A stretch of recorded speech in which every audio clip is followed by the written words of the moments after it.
Imagine building a civilization. Like you've got these towering skyscrapers, massive accumulation of wealth, brilliant engineers, a completely global trade network. Right, the whole package. Exactly. To the naked eye, it looks like just the absolute pinnacle of human achievement. And then, a few decades later, the entire thing is just wiped completely off the map. Gone. Completely gone. But not by, a magical curse and not by some angry deity hurling lightning bolts from the sky, but literally because the architects of that civilization just ignored a really simple foundational mathematical certainty. Yeah, they basically engineered their own collapse. Right.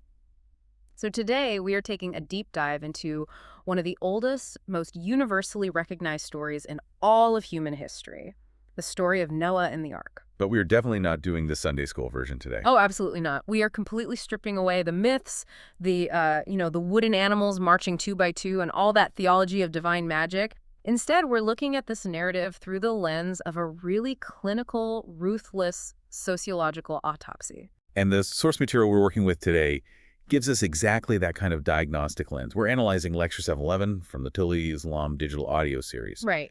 And it focuses on a very specific section of the Quran, Surah Al-Mu'minun, verses 26 through 33. And, what makes this particular lecture so fascinating is that it just categorically refuses to treat the text as a fairy tale. Yeah. It approaches the narrative as this highly sophisticated masterclass in systems engineering and civilizational survival. Which honestly completely changes how you even approach the text. Because, when you grow up hearing about the flood, it's almost always presented as this purely moralistic fable. Right, the classic good guys versus bad guys setup. Exactly. God gets angry at the wicked people, sends this miraculous rainstorm to drown the bad guys, and vindicates the one good prophet. But the source material is arguing that this interpretation just entirely misses the point. The flood is not a magical intervention. No, not at all. It's the manifestation of what the text calls the law of requital. Mukafat Emal, right. Exactly, Mukafat Emal. And it's operating at a civilizational scale. To really understand this law of requital in this context, you have to look at it as a strict principle of cause and effect. It operates within both the physical and the social universes. So it's basically saying actions have these inevitable, structurally determined consequences. Yes. The text is diagnosing a really specific terminal disease in this ancient society. Yeah. Basically, they had systematically suppressed all accurate feedback about their own socioeconomic condition. Wow. Yeah, they pathologized the people who were trying to diagnose their structural flaws, and they concentrated literally all of their resources into this one unaccountable elite class. And when a society does that, it just generates a massive hidden reservoir of instability. So if I'm tracking this, the flood isn't some punishment pulled out of thin air to strike down people because they're, being rude or skipping their prayers. Right. The flood represents the totally inevitable collapse of a system that absolutely refuses to course correct. It's just the sheer weight of accumulated structural failures finally giving way. That is the exact core premise we are exploring. The whole mission of this deep dive is to deconstruct how that structural failure actually happens, step by step. We need to look at the anatomy of the society that was destroyed, understand the precise mechanics of how they, blinded themselves to their impending doom, and most importantly, what happens to the next generation? Exactly. We have to examine what happens to the subsequent generation when the underlying architectural flaws of a society are just left completely unaddressed. Man, okay, let's start with that anatomy then. If we are performing an autopsy on the society, we have to understand what it looked like when it was supposedly healthy. Right, the baseline. Yeah, the baseline. The source text begins by establishing this foundational premise that humanity originally existed as a single, universal brotherhood. I think the term is Ummah Wahida. Ummah Wahida, yeah. And the text utilizes this concept to really highlight the artificial nature of social stratification. The argument is that early human communities functioned without these severe structural divides. But over time... As things got more complex, right? Exactly. As societies became more complex, they fractured. They splintered into competing factions, rigid economic classes, and racial or tribal hierarchies. And this fracturing, it isn't just, an unfortunate historical accident. The text views it as the actual root pathogen of civilizational disease. Which brings us to the socio-economic reality of Noah's era, as the lecture describes it. This wasn't just a slightly unequal society where some people had bigger houses. It was highly stratified.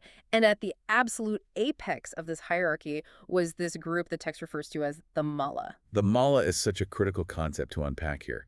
Etymologically and sociologically, within this framework, the mala represents the unaccountable elite. The ones calling all the shots. Right. These are the chiefs, the monopolizers of resources, the people who completely dictate the narrative. Right. But the text is very specific about how they function. They accumulated massive, unprecedented wealth, but they did so entirely without engaging in any physical, productive labor. Zero actual work. Zero. Their wealth was strictly the product of systemic extraction from the classes below them. So it's not just that they had more money. It's that they actually build an architecture where the surplus value of everyone else's labor just automatically flowed upward to them. Exactly. It was a structural siphon. I'm trying to picture the sheer logistical reality of this. I mean, Okay. if you are sitting at the top of that extraction machine, you eventually have to justify why you deserve to be there, right? Yeah. Especially to the people doing the actual work. Like, why do you get all the grain while I break my back in the field? And that is exactly where the sociological manipulation comes in. Mhm. The text highlights that the Mala viewed the working class, the very individuals keeping the infrastructure running, planting the crops, building the structures, they viewed them as inherently lowly and disposable. Right. The source analysis points out the specific terminology used by the elite. They use words like razil or kameen. Which means what, exactly? It denotes someone base, vile, or of low birth. Oh, wow. So they didn't just extract the wealth, they had to psychologically pathologize the people they were extracting it from. They had to. It's the only way the system holds together. Right, they had to weave this cultural narrative asserting, we sit at the top of this pyramid because we are genetically or intellectually superior, and you are at the bottom because you are fundamentally inferior. It's a mechanism to transform a mere division of labor into this permanent division of human worth. It's an incredibly effective way to insulate a power structure, right? Yeah. If the people at the bottom genuinely believe they are inherently lesser, they are far less likely to question the architecture of the system itself. And into this highly stratified, totally calcified system steps Noah.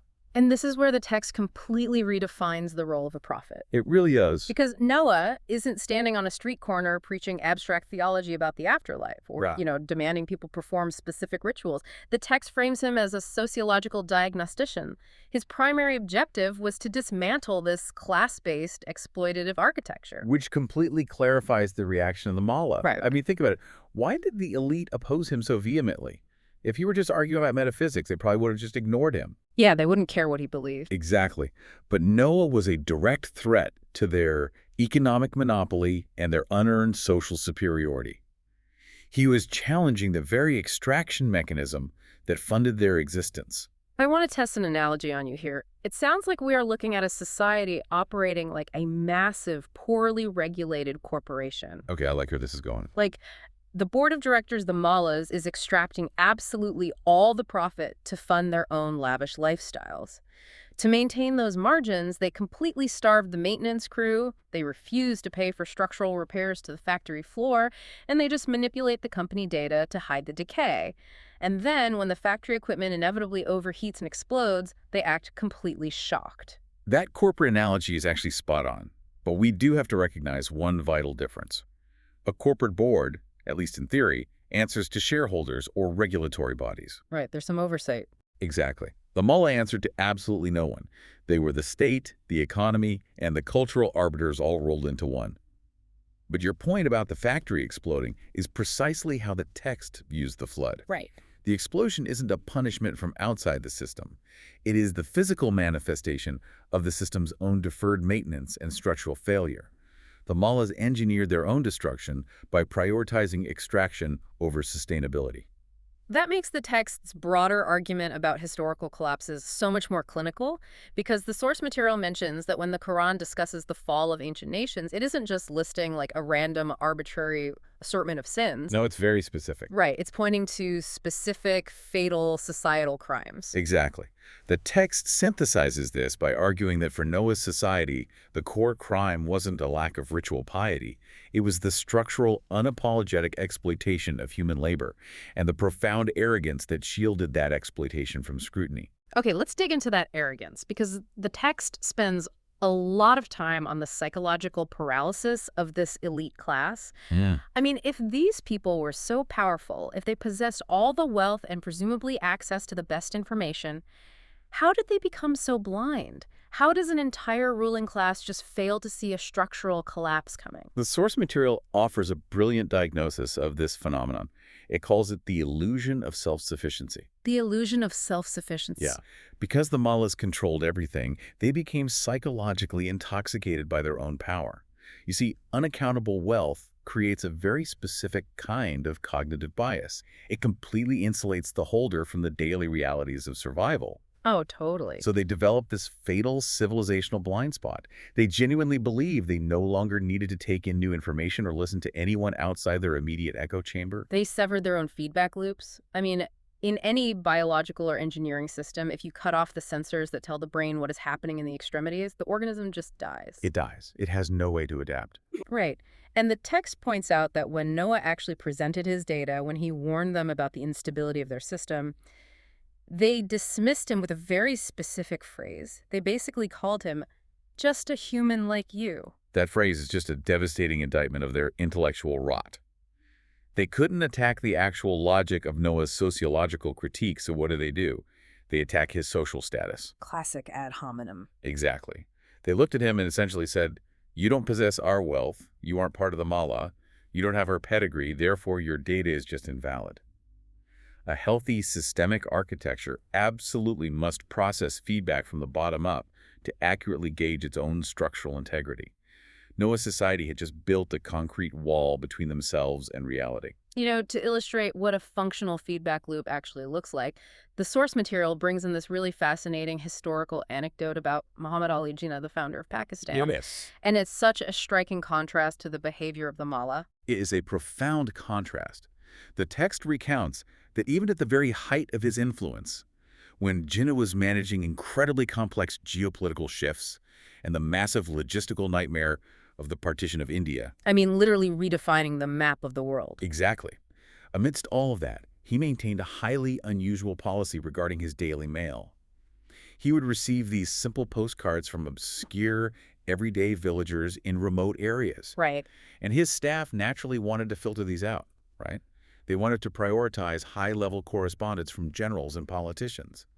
But Jinnah strictly forbade it. He absolutely insisted on reading those postcards himself. But why, though? I mean, logistically, the leader of a massive political movement doesn't have time to read thousands of poorly written postcards from people who probably don't understand grand strategy. Because he understood that the postcards represented raw, unfiltered data.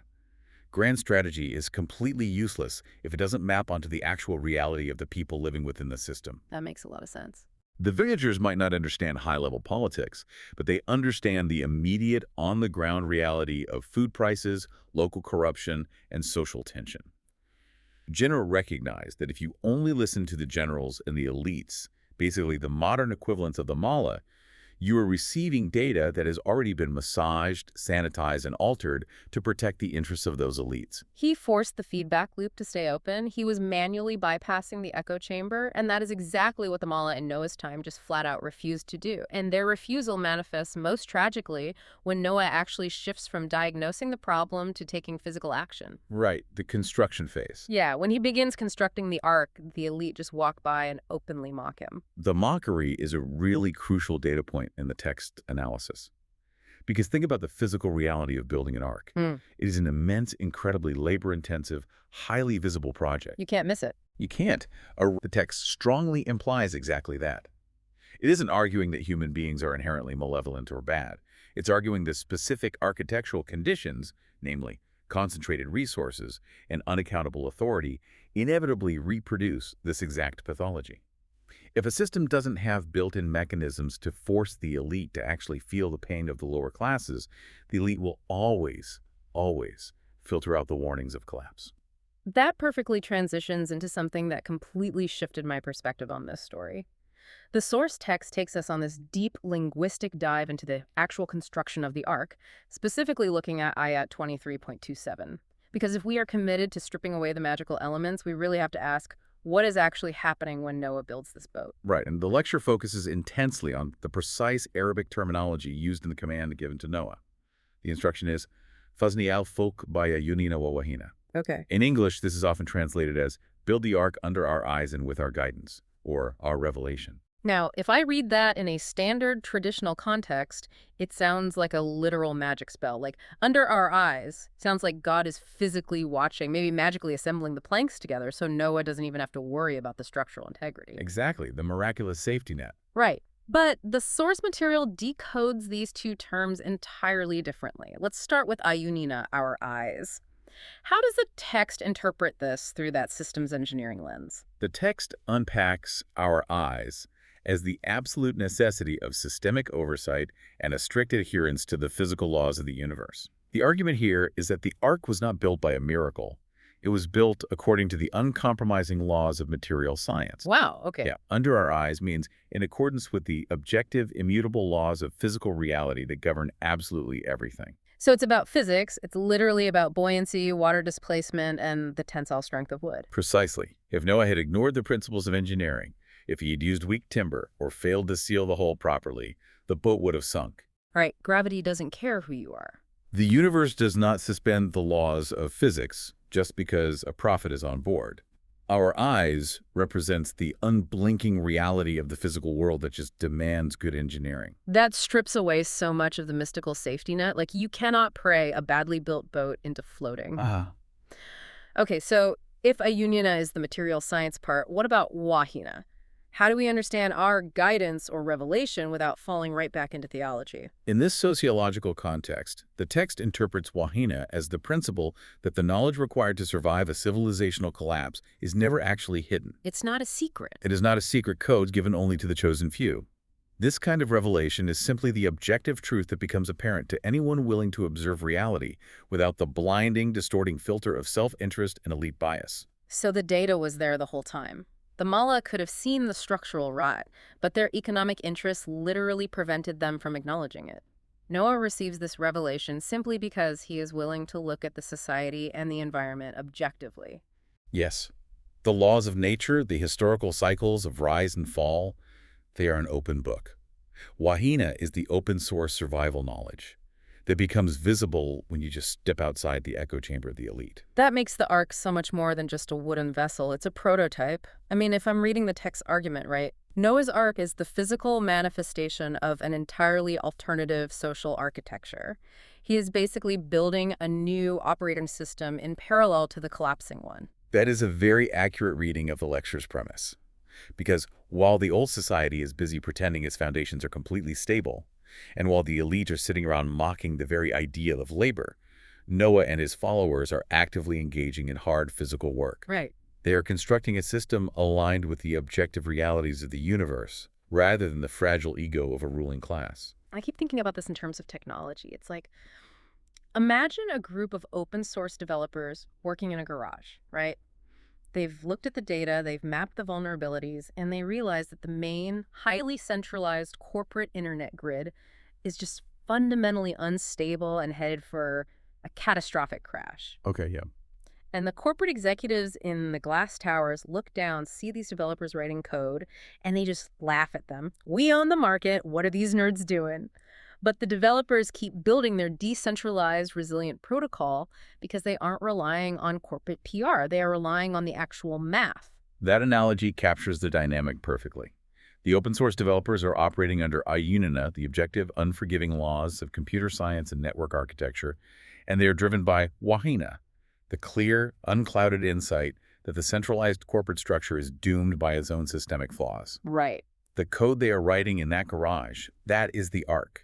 Which brings us to a really harsh truth that the text leans into heavily.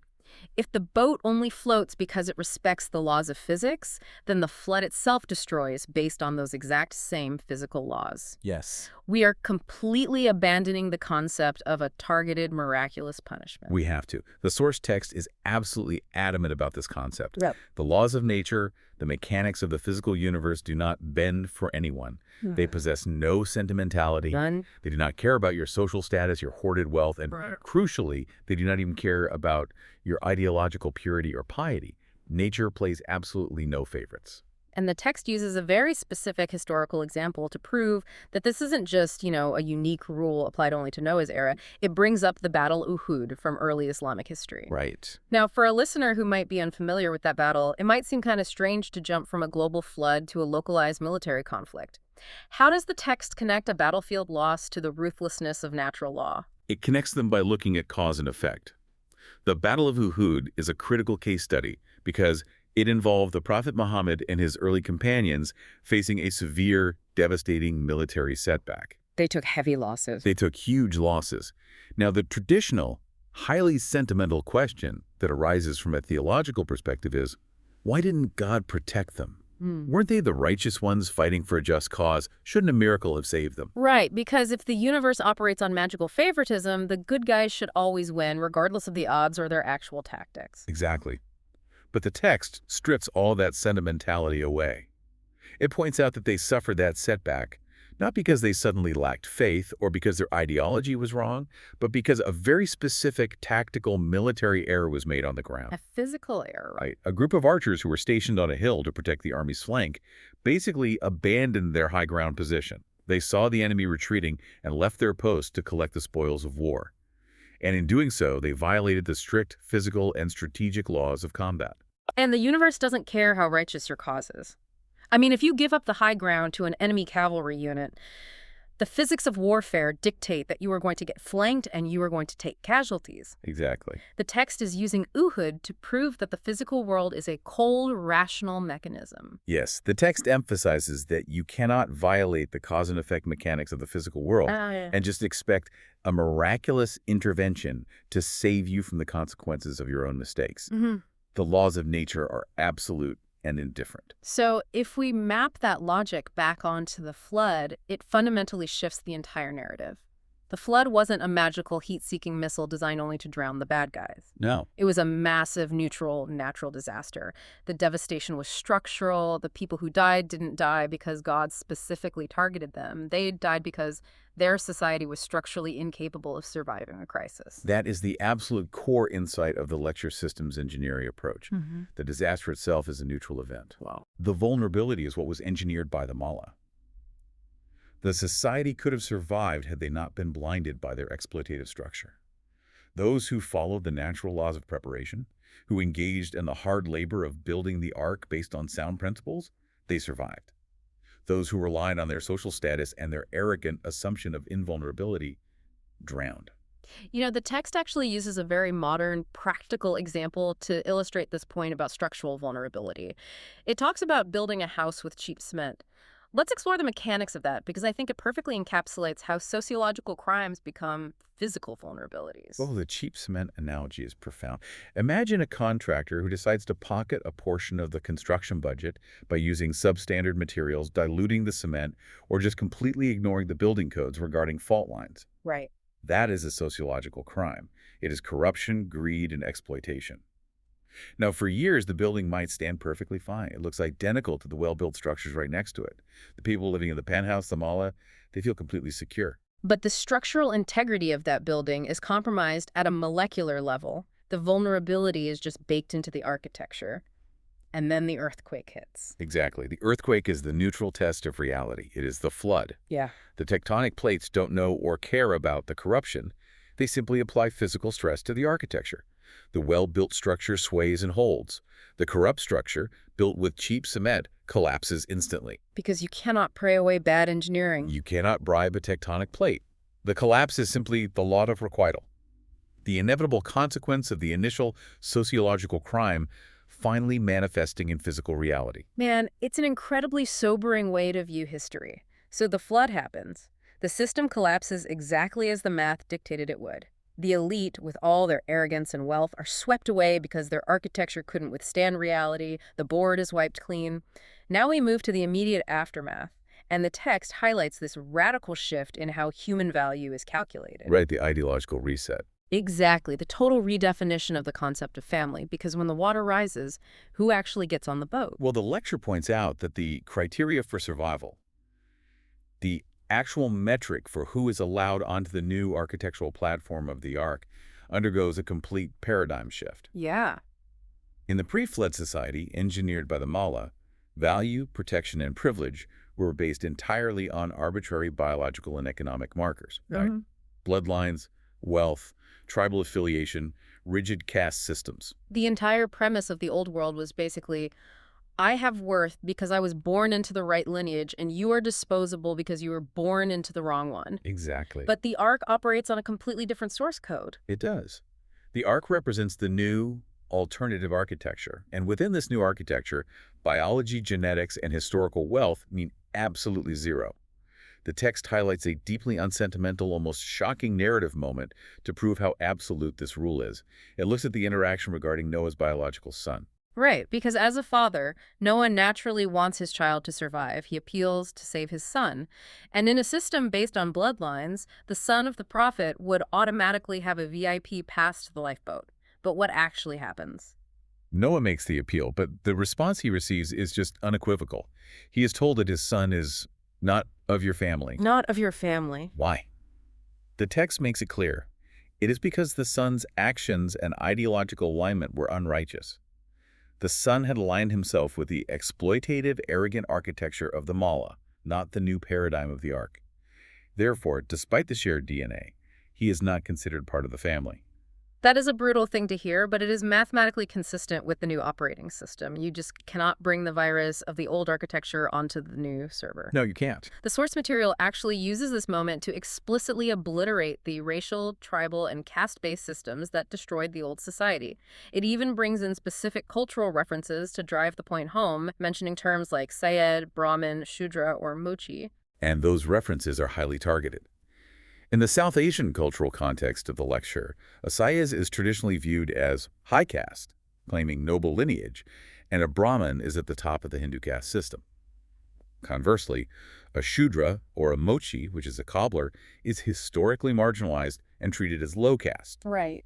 By invoking these specific social markers, the text argues that under the law of requital and on the deck of the Ark, these artificial distinctions are instantly vaporized. Whether you possess the pedigree of a Syed or the marginalized status of a Mochi, your biological lineage grants you absolutely no privilege or protection. It's a total uncompromising leveling of the playing field. So if biology and wealth don't define family in this new system, what does? The text introduces two specific concepts, Iman and Amali Salih. How do these function as the new synthesis of survival? In this framework, true family is defined solely by ideological alignment and constructive action. Iman is often translated simply as faith, but in this sociological context it means conviction. It's a deep, reasoned alignment with the objective truths of reality and equity. And Amali Salih refers to constructive, righteous action that actually benefits the society. So it's not just about believing the right things in your head, it's about actively building a sustainable architecture. Exactly. The flood acts as a mechanism that forcibly resets the standard of human value. You're judged entirely by your adherence to reality and your constructive contributions to the community, not by your DNA or your bank account. The Ark is an ideological meritocracy. Okay, so the floodwaters recede. The board is completely wiped clean.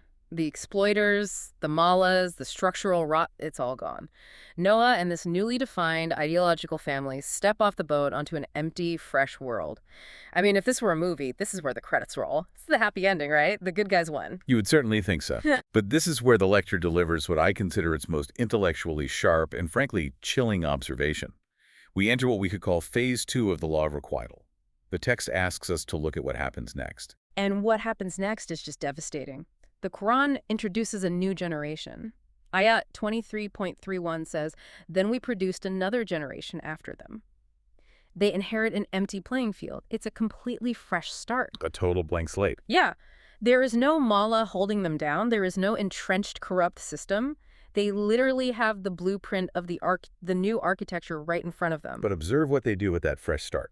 Ayat 23.31 through 33 details how this new generation immediately sets about rebuilding the exact same exploitative structure. It's insane. They begin concentrating resources all over again.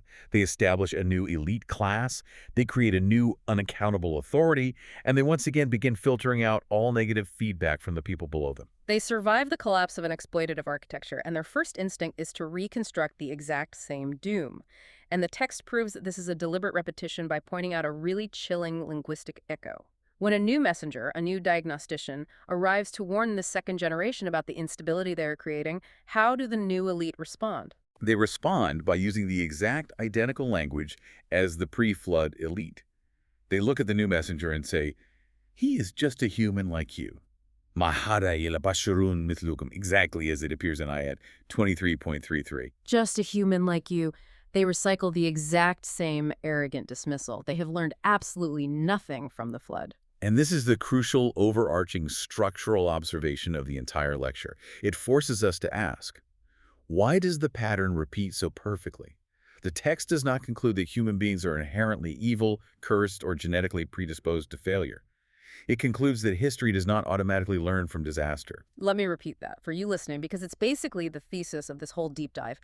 History does not automatically learn from disaster. The law of requital, mechanics of cause and effect, operates on architecture. The new generation isn't being magically punished for the sins of the old generation. That would violate the text's whole premise of rational justice. Right. Instead, they are constructing their own identical doom by voluntarily installing the exact same societal architecture that caused the first flood.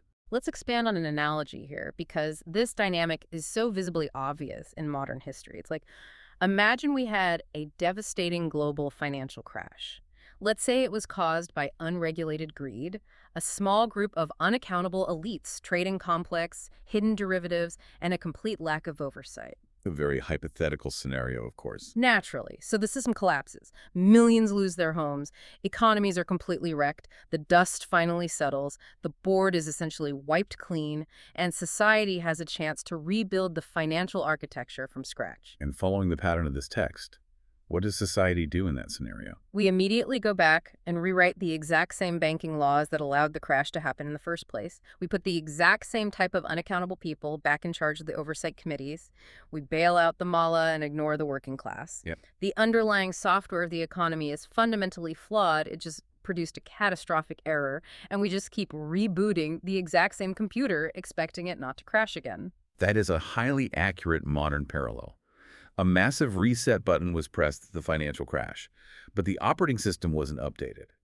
The architecture of extraction remained completely intact, and the source text emphasizes this recurring tragedy by moving sequentially to the next historical example, the people of aid. Let's look at aid because they represent a really important variable here. I mean, a listener might be thinking, well, maybe the problem with the first two generations is that they just weren't smart enough. Maybe if the new architecture is highly technologically advanced, they can just engineer their way out of the collapse. They can build better flood walls or better financial algorithms. And Ayat is the perfect historical case study to test that hypothesis. The text notes that the people of Ayat achieved immense, unprecedented material progress. They were not primitive. They possessed sprawling, cultivated gardens, they mastered complex water management systems, and they constructed towering, heavily fortified monuments on mountaintops. They were basically the technological and economic superpower of their era. The text is very explicit about their capabilities. It says they possessed immense intellect. It describes them as having hearing, seeing, and minds. Right. They were sharp. They had advanced perceptual knowledge and scientific understanding. They had perceptual knowledge, they had engineering, they had data. They possessed the illusion of ultimate stability. But the text reveals that their fatal flaw remained completely unaddressed. Despite all their advanced technology and intelligence, they operated their society as tyrants. The specific Arabic word used in the text is jabbar. Jabbar.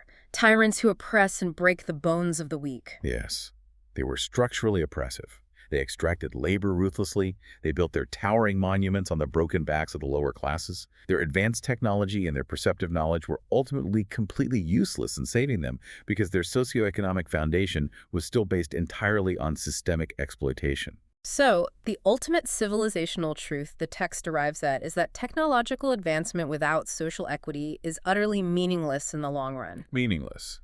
If your society is built on a rotting foundation of inequality, it just doesn't matter if you build a mud hut or a 100-story skyscraper made of glass and steel. In fact, the skyscraper just ensures the collapse will be more devastating. Precisely. The law of Reichwell doesn't care about the sophistication of your tools. It doesn't care if your architecture is made of stone or if it's driven by artificial intelligence and global supply chains. Wow. If the structural integrity of your society relies on the systemic exploitation of human beings, and if your elites remain completely insulated from the consequences of that exploitation, the mathematical certainty of collapse remains firmly in effect. The technology only determines the scale of the eventual wreckage. The fault line doesn't care how expensive the house is. If you use the sociological equivalent of cheap cement, if you rely on extraction and silence the feedback loops, the earthquake will take it down. It's inevitable. We really need to bring all of these threads together because this has been an incredibly dense and revealing journey through this text. We started by looking at an X-ray of a broken society. We stripped away the Sunday school magic and realized that the flood is not the end of the story. Right. It is not the grand finale where the bad guys are punished and the good guys live happily ever after. The flood is simply the reset button. The text we explored today isn't celebrating Noah's survival as a cute story of triumph. It is issuing a chilling, clinical diagnosis of civilizational life cycles. And the core lesson we must take away from this specific analytical lens is profound. A reset, whether it manifests as a natural disaster, a massive economic crash, or a political revolution without a fundamental root-level architectural redesign, simply produces the exact same broken system all over again. Yeah. Civilizations require much more than just a change in leadership or a new generation taking the reins. They require entirely new operating systems based on universal human equality, open and respected feedback loops, and a strict adherence to the realities of the physical and social universe. The permanent question the text leaves us with is not, will the bad people be destroyed? The real question is, will the next generation build a genuinely different architecture, or will they reconstruct the exact same one? I want to leave you, the listener, with a final thought to mull over as you go about your day. Look around at our world today. Throughout modern history, we have survived countless global floods, world wars that leveled continents, global economic depressions, devastating pandemics. We have hit the reset button and rebuilt every single time. And today, we have more wealth, more data, and more technological capability than the people of Ad could ever possibly dream of. We have the ultimate perceptual knowledge. But look closely at the structural X-ray of our social architecture today. Are we genuinely designing a new, equitable operating system for humanity? Are we keeping the feedback loops open and listening to the most vulnerable? Or are we, right now, just busily reconstructing the exact same doomed architecture of the ancient Malala, completely deaf to the sound of the rising water?